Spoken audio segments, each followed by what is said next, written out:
I ain't never did this before, but shit. Oh, you stink! We about to find out. Hi everybody, my name is Savannah. You can call me Van, you call me Van, you call me Van, you call me whatever. I mainly just want to have a discussion. I don't like horror movies, or if you're not interested in hearing about the topic of like horror movies. If you're not into horror movies, then fucking leave. I don't know why I was going on and on about this shit. I'm Then doing a blunt leave. cut on a bob. Like I already went through it. I'm just gonna hit it with the clippers. Just to line everything up. I don't even know why I said line up. Look how fucked this nigga shit is, dog. Yes, this Look is at a part this of the shit. video. Even though you can't see it that good, I promise I'm gonna get a tripod. I'm gonna get something. I'm gonna stand. My bad. I just. What if I don't get that stuff? Y'all gonna be mad at me? What you gonna do? Fight me? No, you're not. So I wanted to talk about the themes of isolation and not having a community, and then also a forced community, because that's kind of also, if you asking why she got this on.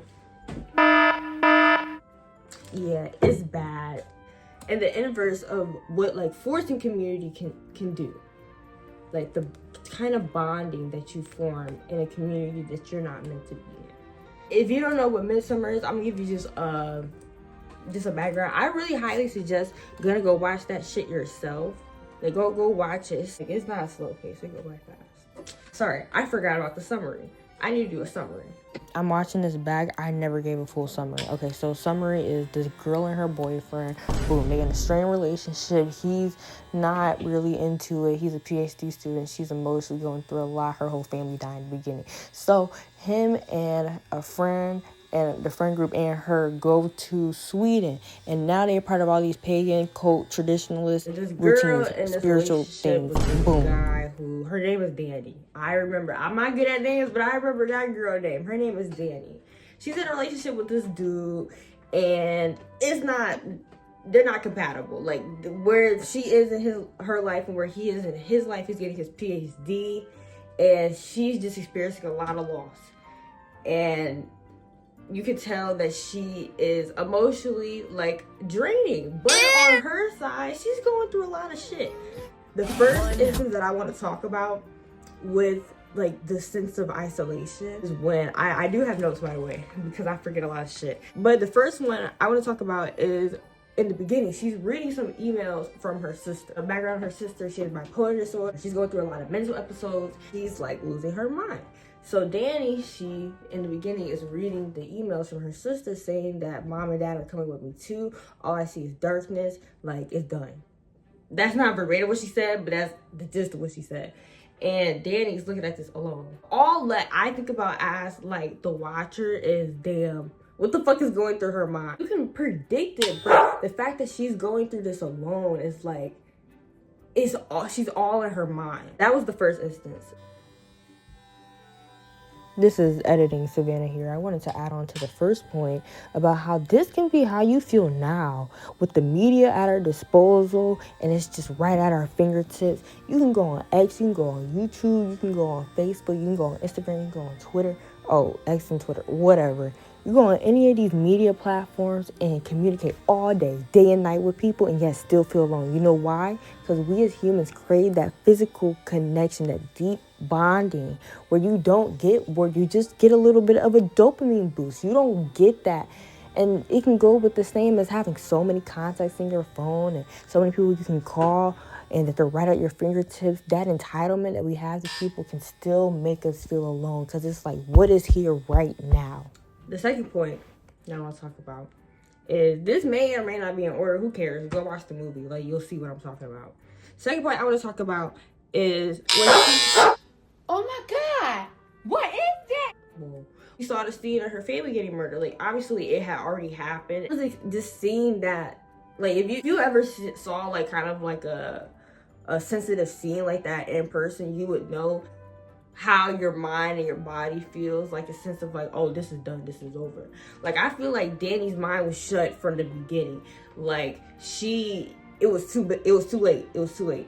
That's low-key what kind of kept her, like, the spoiler, this is low-key what kind of kept her alive throughout the movie, that she was so trapped in her own mind, she wasn't doing careless things like the other characters in the movie. And the third thing, okay, I think this is a sign I need to finish this. Hold on, we're done with that.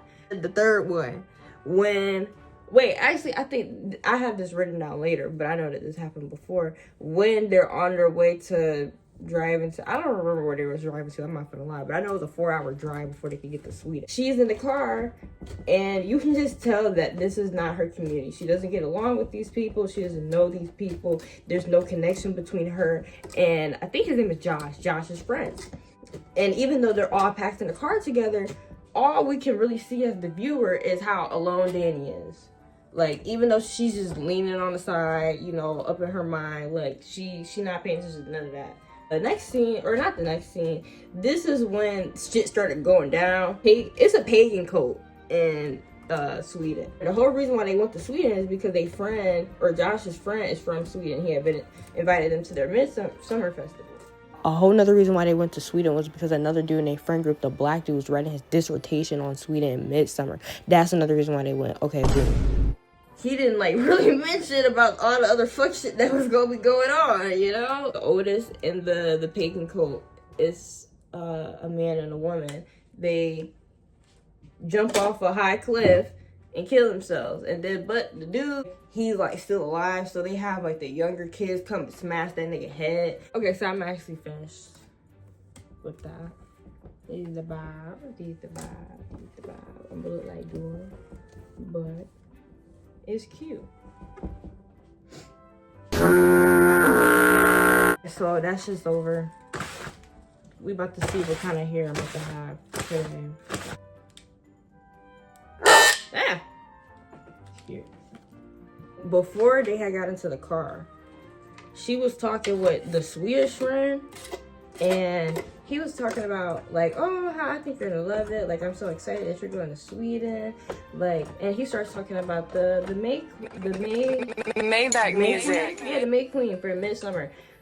And I think that also is foreshadowing for what is to come. But that's really how movies go. Like, mentioning that to her later, she becomes the May Queen, you know, brings up her loss, and he's like, oh, you know, I apologize. And he's like, you know, I understand what you're going through.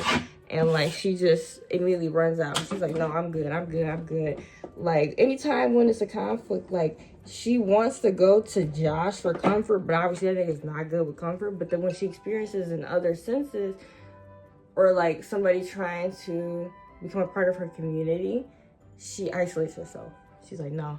Because facing it is so much, but when she does try to face it, and her comfort person, Josh, that nigga like, shut the fuck up, bitch. Or I'm trying to go to a party, like, you know, their needs in the relationship are not the same. Obviously, Josh wants sex, and that's not bad. Like, you can want that in a relationship. That is an aspect of many romantic relationships. But obviously, you can see that Danny needs emotional support, and he's not willing to offer that. And neither of them are wrong. Like, you don't have to hate one or the other. Like, you can hate Josh, but when you really think about from his perspective, that's kind of how anybody who would feel quote unquote trapped in a relationship would act. Forget they break, because you don't really care about them, but it's not bad that you don't care. So I'm doing my makeup now. Yes, I have a different hair color. I mean, yes, I have hair now. Oh my God. But I just wanted to finish talking because right now I'm going to start doing my makeup. So we've already went over like her reading over the emails from her sister alone. We've already went over like seeing her family, like the murder scene of her family. We've already went over like her in the car. We've went over, I don't know if we went over this, but I'm gonna talk about this. If I talked about it, I'll just edit this out. Actually, nah, bitch. I'm not finna edit this out. Listen to me fucking rant. Listen to me yap, bitch. But to talk about how when they figure, well, they don't figure it out, but this is the hint to the audience, like, who these people are, because you can really see the direct distinction between who the natives are to Sweden and who these Americans are, really. Like, when they're dancing around and one of the guys gets bored and he asks the Swedish guy, forgive me for keep calling bro, sweetest guy. I'm not good with names. I remember Josh and Danny. And I don't even know if that dude's name is Josh for real or not. Brody just gets bored and he's like, oh, can we join in? Like, and then the sweetest guy's like, yeah, sure, you're an American. You can do whatever you want. And he's like, nice. Like, not catching the hint. You're here to observe. Like, you can see that the Americans are not respectful at all. Except for really Danny, but that's just by default because she's so focused on other stuff that, like, she doesn't have time to be inconsiderate of, like, these natives' traditions. And a lot of them really don't give a fuck. And that's how a lot of them meet their demise, because they don't care. Like, regardless of if it was a cult or if it was like just a community of people or if it was a tribe or what have you, you still need to remain respectful. Like, you coming into their land, pissing on their sacred tree, you telling them like, oh, I didn't even know it's freaking dead. Well, you don't know. You haven't been here. That is a big theme that I noticed, especially when they actually got to Sweden. But when towards the end, the older people or the oldest people part of this cult, they accept that it's the end of their cycle, and this tradition has that they must end their lives and fall off a cliff. Like, it's a whole ceremony. Like, they exchange drinks and they're supposed to kill themselves. Everybody watches to signify, this is the end of life. And I think it's really symbolic when they have the kids, like, finish off the guy. I don't like that I use the term finish off, but for lack of better words, like, end him.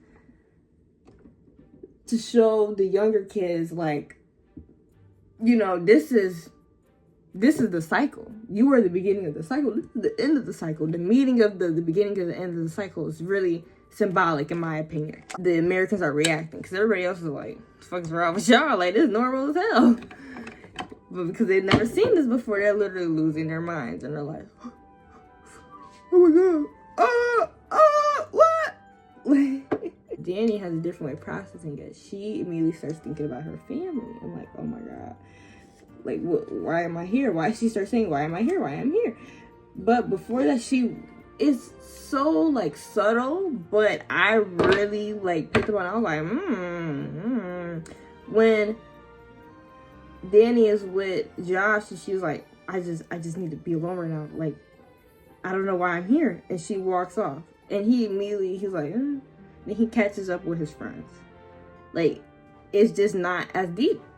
Like, yes, they are, like, experiencing, like, oh my God, like, I just saw somebody die, and not only that, somebody killed himself. Two of them, they don't start feeling what Danny feels, and that's, a pivotal moment of her being in her mind, that she's not necessarily scared.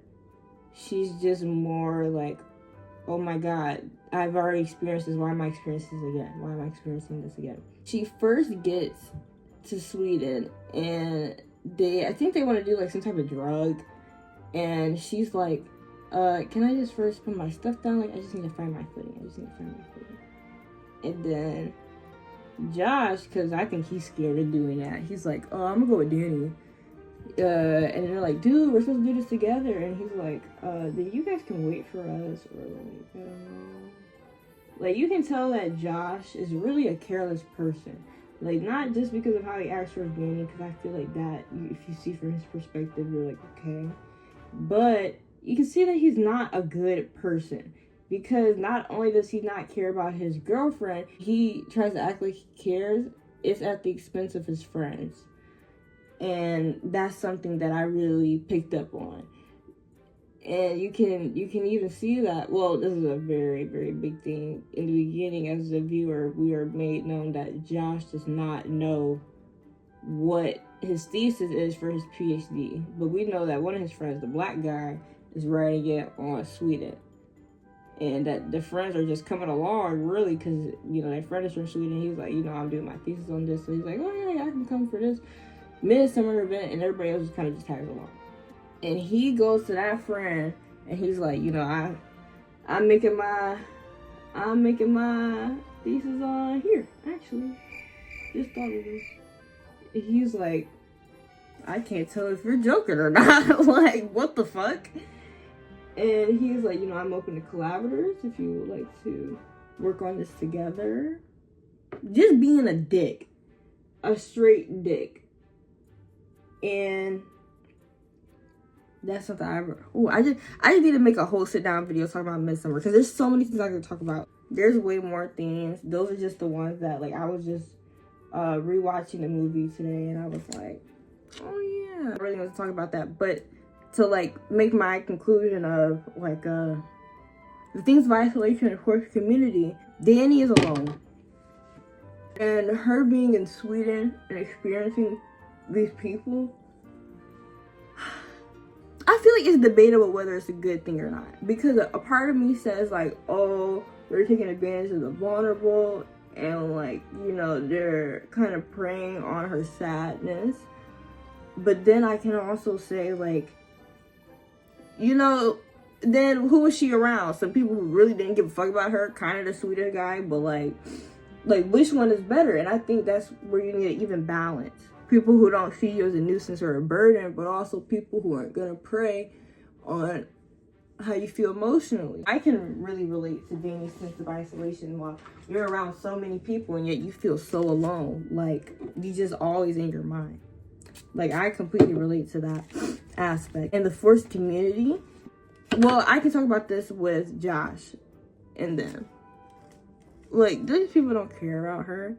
Like, he literally has to announce every time when she's about to be around. And like, when they hear her calling, they literally start losing their minds. They don't like this girl. They don't like what she is doing to Josh. Like, they don't fuck with that at all. And yet, every time they interact with her, nobody wants to say any of that. Like, because they also understand that she's a very vulnerable person. But when you're walking on eggshells around people, you can't really truly tell that person how you think, because the way you're acting around them is not truly how you feel about them, just to maintain the peace. But in reality, that person is not going through peaceful moments at all. And that's when we get to the other side of the pagan cult of how, you know, we could talk about how they did not connect with everybody else, like how Josh pissed on the sacred tree, how the black guy was going through their fucking book of like routines and rituals and traditions and shit. That nigga got killed. You can't do that. Like, I think that's where Danny prevails and they don't, because I think when she said, oh, I need to find my sense of footing first, I felt like that's a really big deal. Because instead of just doing shit, acting like you run the place like some big shot American, like, instead of acting like that, you can observe. And you can see how things are done here. Then you can make your conclusion of whether you want to be here or not. But instead, you just start doing everything that you want, regardless of seeing if that's okay with the natives. And that's where Danny is unique in this, because she is able to gain the attraction of the natives, I would say. Of like, see that she's not, quote unquote, she's not like other girls, you know? Like, she's not like the other bitches here who keep fucking shit up. Like, she is going through her own thing, so let's see if we can get her accepted here. And that's how she becomes the Mayflower. Like, they start, I feel like it's more authentic, but they just see something in her. They're obviously not going to tell the other Americans about it, because y'all don't even respect what we do. Regardless of what we do, you don't respect it. And that's where the issue lies. That's how they get killed. I just want to talk about Midsummer. I'm kind of done talking. I'll show my makeup at the end. If you want a makeup tutorial, let me know. But yeah, I just really want to talk about Midsummer. So if you enjoyed this video, if you want me to make more in the future, I know I look strange right now, but if you like more videos in the future, I mean, I'm gonna make more videos in the future regardless. Like, this is something that I love to talk, so this is really fun for me. I can mix my cosmetology up in here. Like, yeah, just let me know. But thank you so much for watching. If you made it to the end of this video, thank you so much for watching. I know that I ramble. I'm really gonna have to edit this shit to take all my rambling out. But you know, if you enjoyed it, that's great. If you didn't, you know, let me know what I can improve on. And yeah, I hope to see you in the next one. Thank you. I'm gonna post my makeup at the end though, so like you can see, you know. Let me know you want a tutorial. I know I already said that, but I like to repeat myself sometimes, you know. I feel like I'm not really heard. Now I'm just talking. Peace, y'all.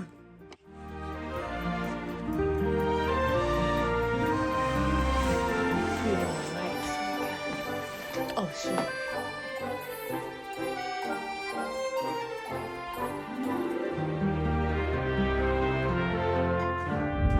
Bro, please like and subscribe, bro. Please, bro. It's like, no, I don't care.